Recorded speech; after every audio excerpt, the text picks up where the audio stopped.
Thanks, Baruch, and good afternoon, everybody. As Baruch is saying, I'm making a bit of what seemingly is a bit of a departure from my previous work, which was on digital media. But I went into textile because, one, I just bumped into it, and two, it's a good way to kind of avoid the fish in water kind of metaphor that McLuhan had, so which is about how do we get another perspective on our contemporary mediated conditions and how do we find a way out of it, meaning how do we find new weapons if we're going to be talking about war. So in talking about textile as anti-media, I'm of course referring to Florian Cramer's book called Anti-Media, which he says, you know, it's interesting to look at things that we don't consider as media technologies, but are media technologies, because then we can enter in some kind of a critical dialogue. And in particular, I would say that I should characterize that the kind of textile I'm interested in the set of textile practices are non-industrial, if you want, textile practices. And so I'm going to go back to pretty much a lot of my talk is going to be, you know, everything from, you know, the prehistory and the upper Paleolithic age to up to the point of the mass industrialization of textile. Another point that I should make before starting into my talk in terms of defining terms, my understanding of media is, you know, a bit narrower than what McLuhan had, which was, you know, technology, or pretty much everything can become media. Anything that's extension of so-called man can become media. I have just a narrower definitions because I find it's easier to work with, that, and it's more the Kittler definition if you want, that media are systems for encoding, storing, and transmitting information across space and time. And they do that in specific ways. And in so doing, they do, and I keep the McLuhan aspects here, they do change the conditions of existence. They transform conditions of existence, and therefore they are, as we said yesterday, and as Florian Cramer said yesterday, an ontological tool. But let me start with that paradox. I'm going to be arguing something that's very straightforward, is that textile was one of the oldest medium of communication ever in existence, and that, curiously enough, in my field in communication and media studies, that has completely been forgotten. If we look back at what McLuhan and Ennis and all the Toronto School of kind of doing a media history would say, they usually divide the history of media. They say, well, there was something called oral societies, and then there was the apparition of the alphabet, and then there was all the technologies after that, the printing press, analog, digital. Okay. So a very linear perspective that I would like to question heavily, and also that I would heavily question the notion of oral society as societies that relied primarily on words. I would argue that actually a lot of technologies, media technologies, were used that, you know, we either have lost trace of or we've forgotten. And one of the things about textile and why we've forgotten about it, because we don't make textile anymore. We don't practice it as a media making. Practice. We only have textile as commodities, and the only time they really appear on your radar, right, is when we have that kind of disaster, which is the Rana Plaza disaster, the worst textile disaster in history, the collapse of the Rana Plaza, over 1,000 people dead and over 2,000 injured. And that really kind of, you know, put to the fore, if you want, the reality of textile production today, which is one of greed, corporate greed, pollution, underpaid labor, and so on and so forth.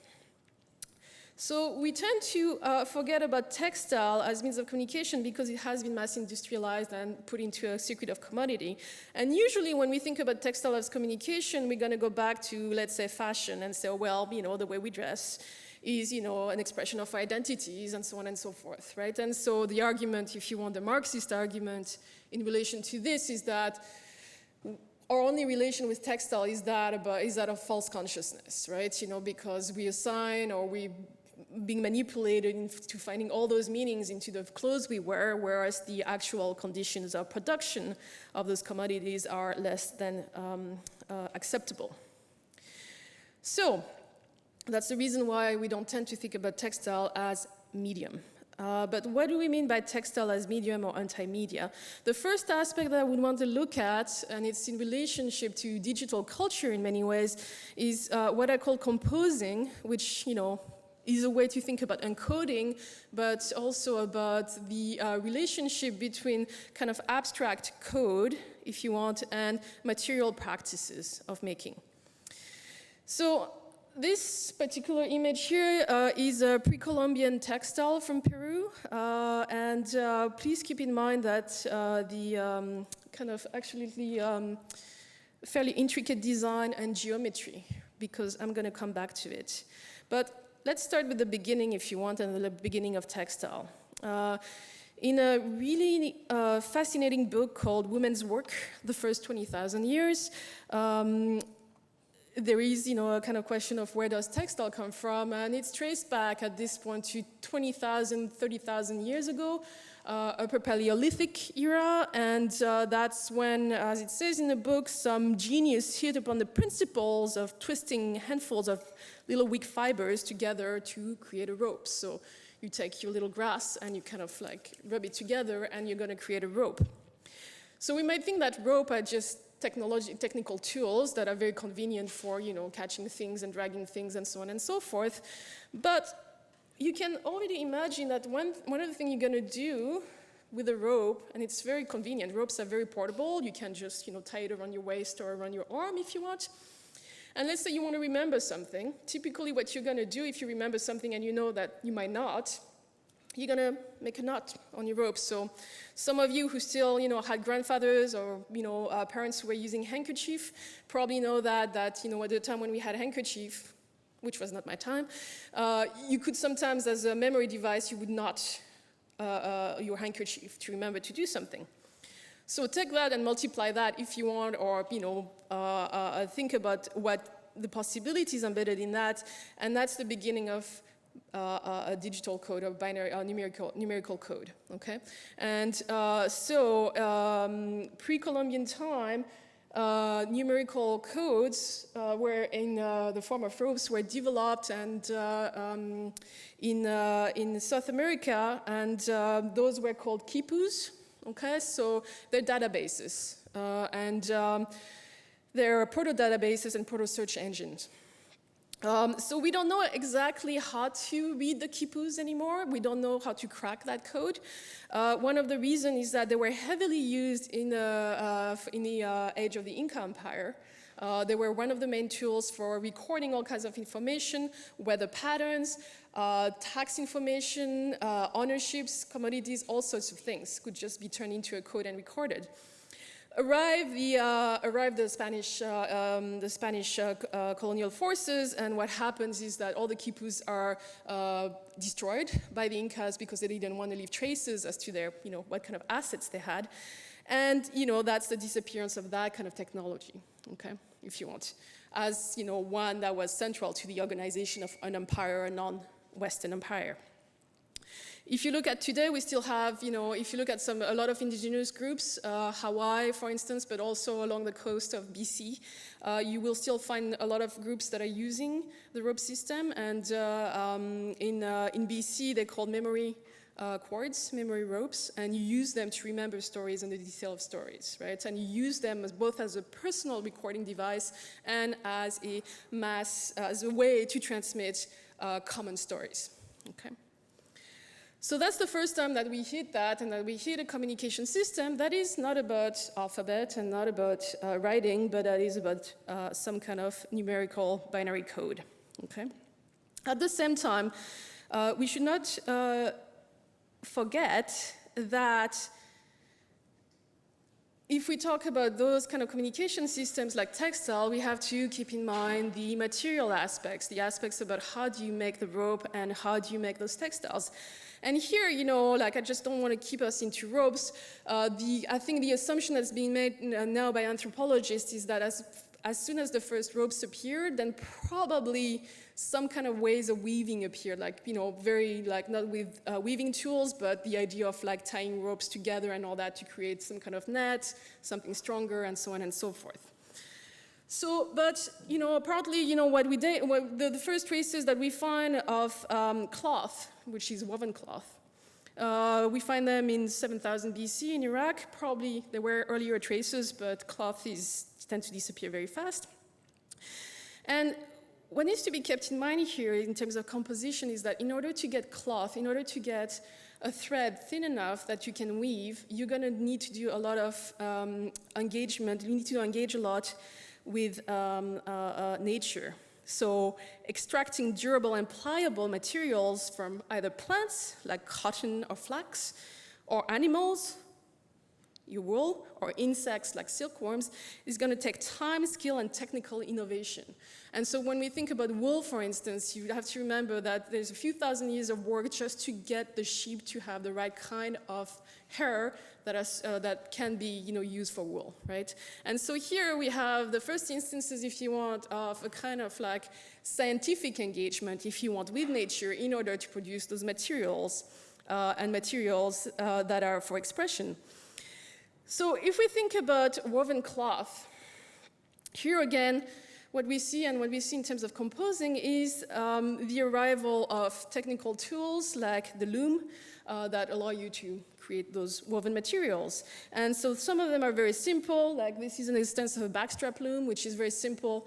You put one end to a tree or something, and you use your body to create the tension. And so it's an interesting way of composing, the technological tool and the body, and to think about extensions, which are not so much extensions as compositions, right? And I like these experiments, looking at looms because they give you another set of metaphors to work with in terms of understanding the relationship between the human and the technological and nature. What I mean by that is that we've talked a lot about, McLuhan's notion of extension, right? And there was rightly so a criticism that, the problem with extension is that we still retain something like the human of man, right, so-called man, that just extends himself. And then the other image that we have is coming from the cybernetic loop, if you want, like the idea that we're just swallowed by a machine, right, and there's no individuality. But if you look at looms, right, as both, as media-making tools, you have a way in which we compose, that is, we take our bodies and compose with the tools that we have at our disposals. And there is a way in which, the tools do things that human beings cannot do, and we compose with that. And one of the classical examples of this is the jacquard loom, which is, for those of you who do new media theory, it's kind of like the first prototype of software, if you want, because it used those punch cards, and so that was a way in which to understand software, if you want. But if you look at the jacquard loom and how it works, it's not an entirely automated loom. It requires a human being to work with it, and it requires a human being who understands how the software works, right? So it is a real collaboration with the machine. The human does things that the machine cannot do, the machine does things that the human cannot do, and that creates beautiful cloth, okay? Lastly, when we think about the loom and what it allows and what woven textile make available, and as modes of expression, we kind of have to say, that they're more mathematical sometimes, and some of the early textiles, like the pre-Columbian textile that I've showed you, were more mathematical than anything else. They weren't kind of cultural modes of expression using, images and representation. There's a whole subfield of mathematics that's devoted to that, apparently, and about symmetry and mathematics and culture. And the recognition is that those pre-Columbian textiles are proof of a mathematical genius that is not numerical, right? And you still find that in Peru, in some indigenous communities, you do have people doing that kind of work who can understand stuff that I can understand about logarithms and symmetry and how to multiply patterns, and they would not be able to count to 10, right? And so here what we have to is this notion that we have other literacies that we Western-centric, media-centric people tend to completely ignore. But looking at textile, we can open up to new literacies, to new ways of thinking about mathematics, coding, and so on and so forth.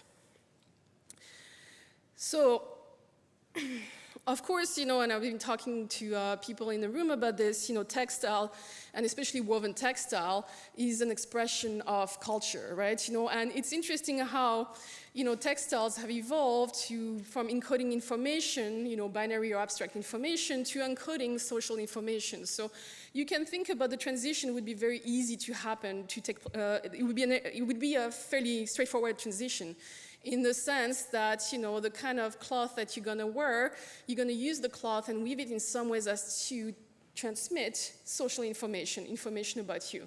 This is who I am, you know, looking for a partner or not, or I'm not looking for a partner, I have children or not, you know, I am from this village, this is my family lineage, and so on and so forth. And we have tons of examples of those kinds of use of textile as carrier of socio-economic information.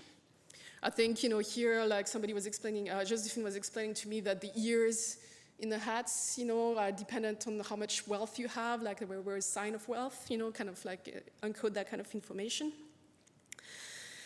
So there is this, and there is a tendency then to really look at, you know, the cultural aspects of textile as culture, you know, to think about cultural science. And this is what I want to turn towards now, and I want to spend a little bit of time thinking about the relationship between medium and message, and how textile might help us to resolve that problem about having a medium on the one side and expressing ourselves through a message on the other, and how to, you know, think about the relationship between those two. And I don't think it's necessarily an antagonistic relationship, okay?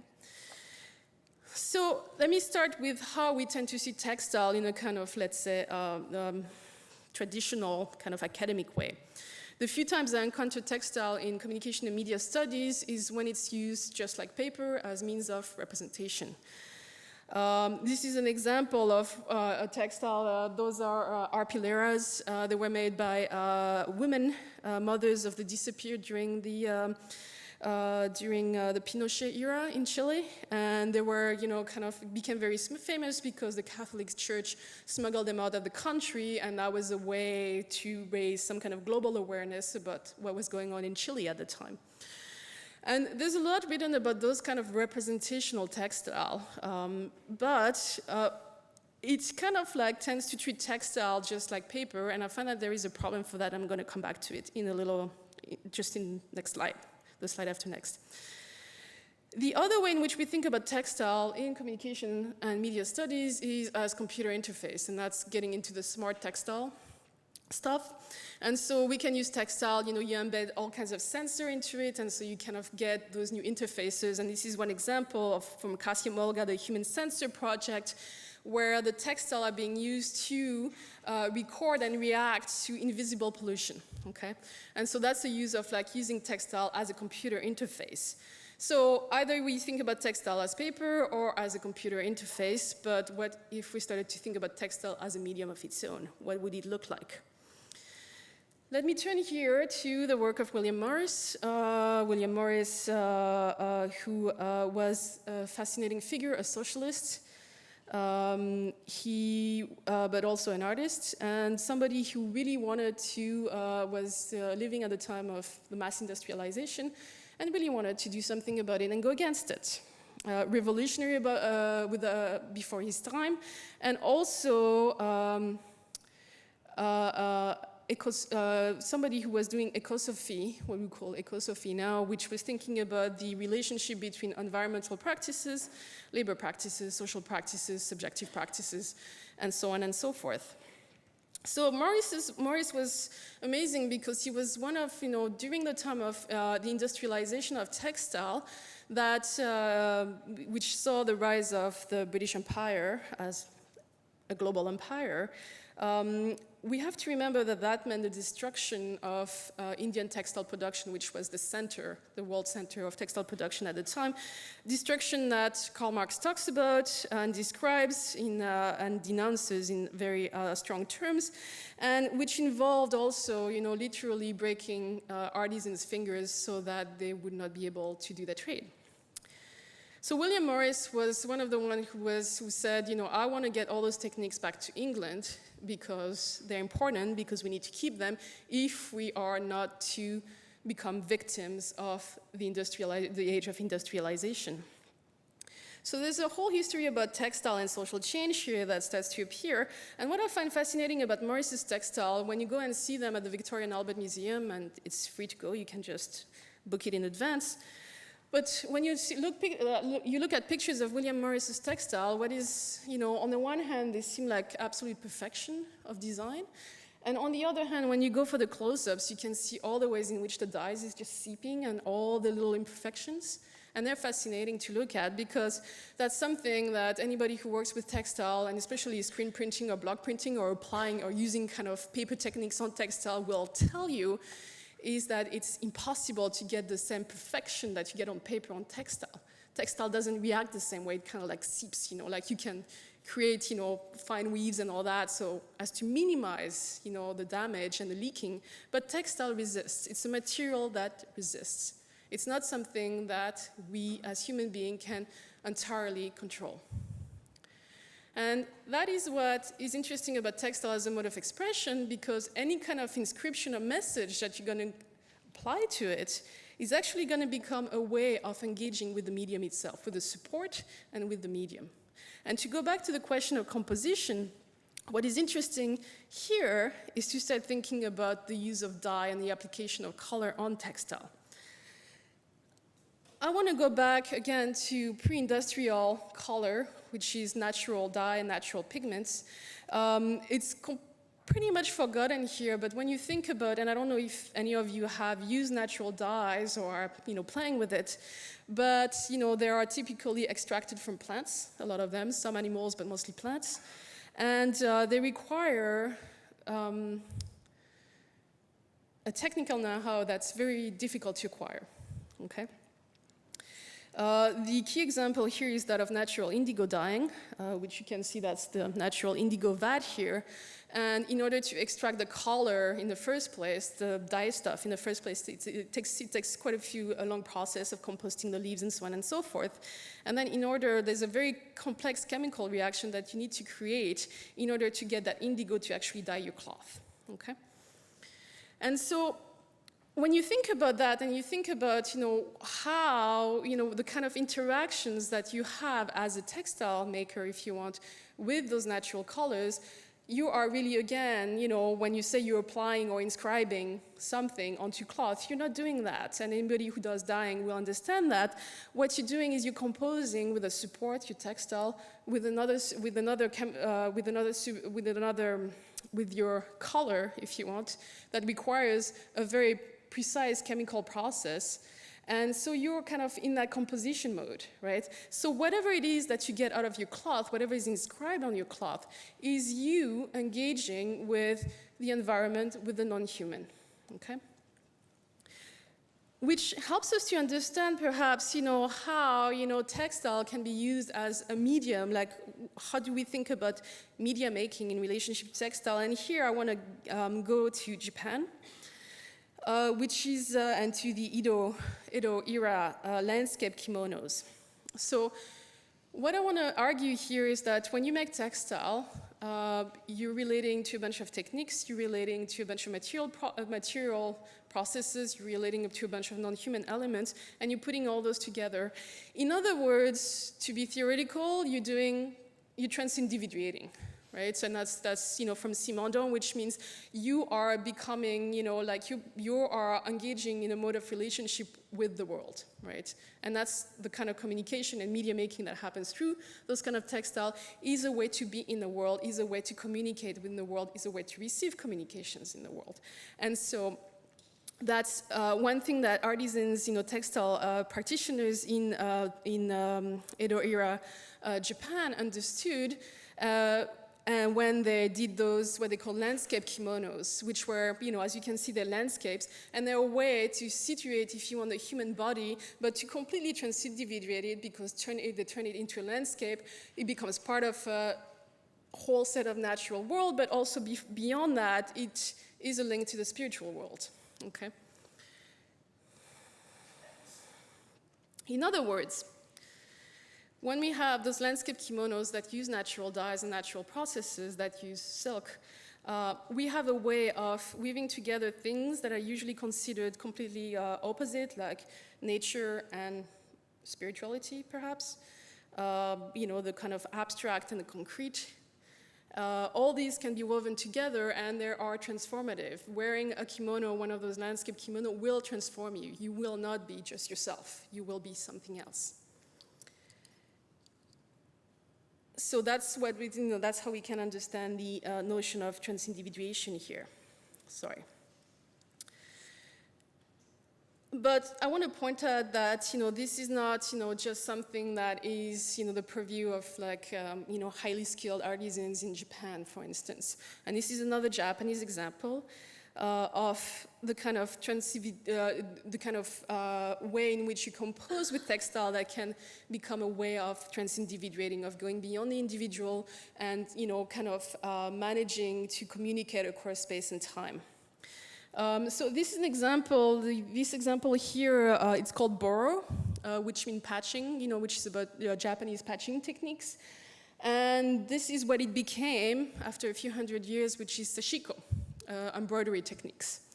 So boro, and ironically enough, any kind of example of boro here now is worth a fortune, but started in rural communities in Japan where there wasn't a lot of cloth available, so therefore you had to reuse your cloth all the time. So you would patch cloth all the time. And this is what you would do. You create your little patches of cloth and then embroider them together, stitch them together. But, boro was not just an example of what to do when you're hitting on hard times and you can't buy cloth, but it was also a way of transmitting through time. So that jacket that you're wearing, that's been patched numerous times, it also has a jacket that your grandfather was wearing, or pieces of it. When it's being turned into a cover, when it's so unwearable that it's being turned into a cover, you can imagine the kind of palimpsest of cloth that exists, that are coming from different places, but are coming, also a legacy from your family, a cultural legacy of sort, okay? When you think about the interaction between all those little pieces of cloth and the stitch and the the human gesture here of patching all these together, there's also a kind of ways in which it kind of links together both personal expression and very much a context or an environment. When you look at the patterns here, the sashiko patterns, it's, obviously there's no kind of direct sign that it represents, but you can imagine how some of them would be reminiscent of the rice paddies, mountains, and other kind of environmental elements, and they would be highly stylized or, developed into stylized kind of patterns, right?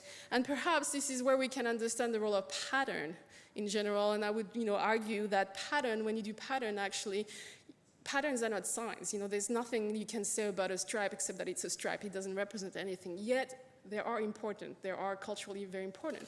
And what are patterns if not, kind of expression of the media making itself, of a kind of relationship and engagement with the world, both the technological world and the natural world. How much more time do I have? 15 minutes if you want. Okay, I'll take some of that. Okay, anyway. The last example I want to show you, and this is kind of like where the potentials of media making goes, is like we tend to be, very, in our Western societies, tend to be very bounded by literacy and by the alphabet as modes of expression and language as a mode of expression, verbal language, okay? So textile is a way to avoid that, has always been a way, and I'm going to argue that, on a global scale, a way to avoid language barriers and to develop other kinds of literacies and sensitivities. And this is a project that's called the NUI project, and that's from Japan. And it's a collaboration between patients at psychiatric hospital, typically people who cannot talk. Extreme, kind of autism or other kind of mental issues make so that they can't talk. And so what this project is a collaboration between those patients. They're given threads and, kind of all kinds of cloth to embroider, and artists, right? And so these are some kind of the collaborations they're making, and it's a way in which, and if you look at the images from the projects, the kind of work that's being done, the artistic work that's being done is absolutely stunning here. And this is a way in which, there is an engagement, right? We can cross kind of those, we can get into expressing the nonverbal, okay?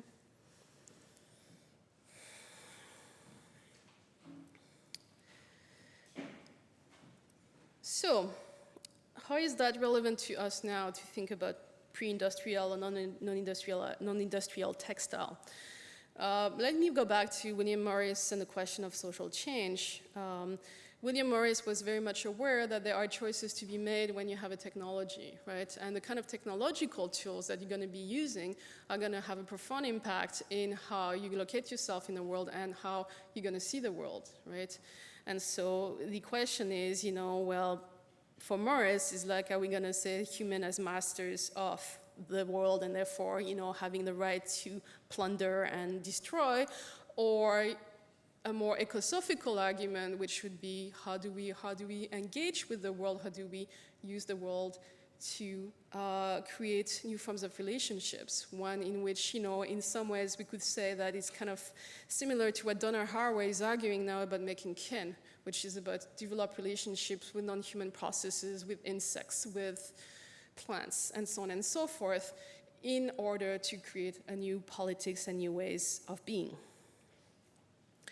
So if we look at the history about how textile and social change are linked, and it becomes a very complex history here, and in the framework I'm referring more to the work of Harold Innis, who was really much more about the kind of communication, if you want, across space and what it did.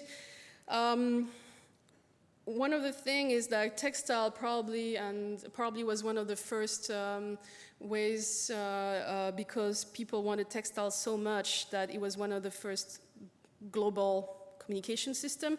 So this is a picture of the Silk Road. Originally, silk making was a secret protected by the Chinese Empire, and very much, for many hundred years, until some silkworms were stolen from them, they had the monopoly on silk production. Silk is very interesting because it really gets into the haptic aspects of textile, not just what it looks like, but how it feels on your skin.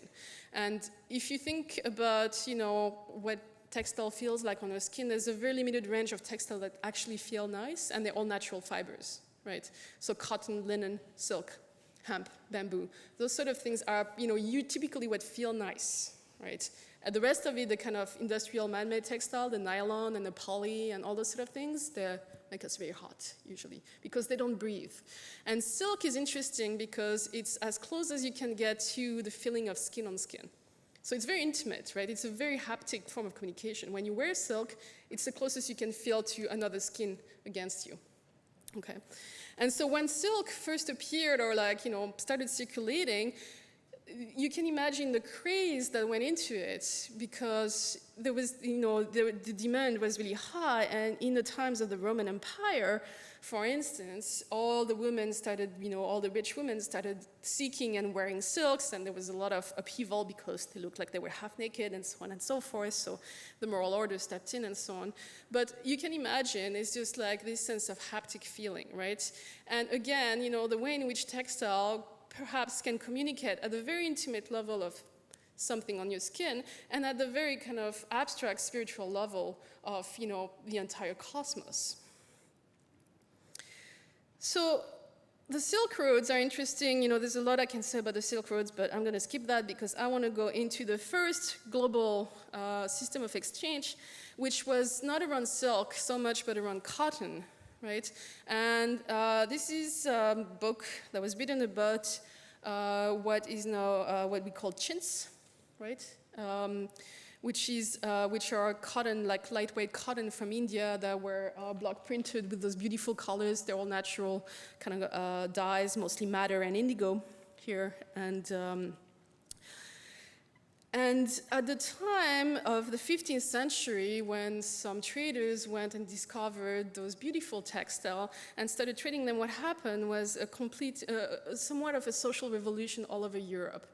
Everybody wanted cotton. It was, you know, as you can imagine when you're wearing that type of dresses here, easier to wear than silk, which can be very heavy, or much more comfortable than linen, okay? And so there was this trade into chintz, and what you had, and they were coming from India at the time, but obviously the Europeans really much wanted to copy those designs or to copy those techniques in order to create a market and to sell their wares. And so what happens is that you have a way in which design and those kind of chintz patterns became a kind of global language, if you want. And what's interesting here is to see the translation from, this is chintz produced in India that was meant for the Dutch market, actually. And this is the French toile de jouy. Similar techniques, right, you know, and similar ideas here. And it's interesting to see the translation from one to the other and the circulation of those patterns. So design, again, as a universal language that is capable of transcending all kinds of socioeconomic and cultural barriers. We still have that today. I'm going back to the present day now, in the sense that you have the existence of patterns that are very old. And I'm going back here to Japan with the example of shibori patterns, which are kind of like your fairly elaborate tie-dye. Here we have an example of an 19th century shibori scarf, and this is what you can get on Alibaba for $8 US if you order, you know, those. Obviously, the techniques involved are very different. You're not using natural indigo in the second case, or indigo at all. But you can see how even in kind of like mass industrialized times, those patterns still tend to survive. What is interesting then is to think about, well, what kind of interaction or social actions can we have through textile? And I want to go here to Gandhi and spinning of cotton. As I mentioned before, mass industrialization of textile required a cultural genocide in India, right? You had to destroy an entire way of making textile that's been around before, you know, prehistoric time up until, you know, the 15th, 16th century, 17th century, okay? So one of the things that Gandhi did, right, when he started working towards the independence of India, was not only to write speeches and raise awareness and so on and so forth, but to say, hey, you know what? We're going to practice something, and we're going to practice making our own cloth, right, to get away from, you know, or to get away from the kind of our reliance on UK imported cotton, right? And so that's when the khadi movement was born, and, you know, khadi is kind of hand-woven cotton cloth, and very common. I mean, you can find them in India quite a lot. And what was interesting here is that you have a social revolution that was organized around cloth. It wasn't organized around words and a slogan. It was organized around a practice, a set of practices. Practices that were very interesting because depending on which villages you were, the kind of, you know, machines for producing both, you know, for spinning the cotton and weaving it could be very different, okay?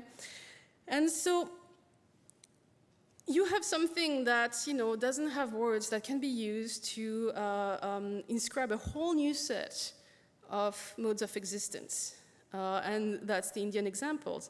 And therefore, you know, I want to end with this, is like when you think about textile, it is not like writing a letter or drawing up pictures.